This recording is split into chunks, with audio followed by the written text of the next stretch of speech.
Finally mirage എന്ന ചിത്രത്തിൻ്റെ ഏറ്റവും പുതിയ OTT അപ്ഡേഷൻ ഇപ്പോൾ ആരാധകർക്ക് മുന്നിൽ പുറത്തുവന്നിട്ടുണ്ട്. ആ അപ്ഡേഷനാണ് ഇന്ന് നമ്മൾ ചർച്ച ചെയ്യാൻ പോകുന്നത്.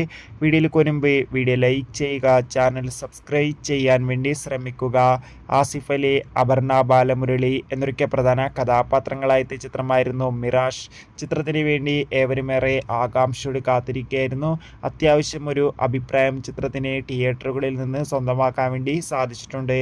ഇപ്പോൾ ചിത്രത്തിൻ്റെ OTT അവകാശങ്ങളൊക്കെ സോണി ലീവ് എന്ന OTT പ്ലാറ്റ്ഫോം സ്വന്തമാക്കിയെന്ന് കൺഫേം ആക്കിയിട്ടുണ്ട്. നിലവിൽ കിട്ടുന്ന റിപ്പോർട്ടുകൾ പ്രകാരം ചിത്രം ഈ വരുന്ന ഒക്ടോബർ മാസം 22-ാം തീയതിയോ ഒക്ടോബർ മാസം 23-ാം തീയതിയോ സോണി ലീവ് എന്ന OTT പ്ലാറ്റ്ഫോമിലൂടെ OTT റിലീസിന് എത്തുമെന്നാണ് ഏറ്റവും പുതിയ അപ്ഡേഷൻ സൂചിപ്പിക്കുന്നത്. എന്തായാലും കൂടുതൽ അപ്ഡേഷൻ അറിയാൻ വേണ്ടി കാത്തിരിക്കാം. ചിത്രം കണ്ടവരുടെ അഭിപ്രായം കമൻറ്റ് ചെയ്യുക. കൂടുതൽ സിനിമാ വാർത്തകൾ നിങ്ങളിലേക്ക് പെട്ടെന്ന് കിട്ടാൻ വേണ്ടി നമ്മുടെ ചാനൽ ഇപ്പോൾ തന്നെ സബ്സ്ക്രൈബ് ചെയ്യൂ.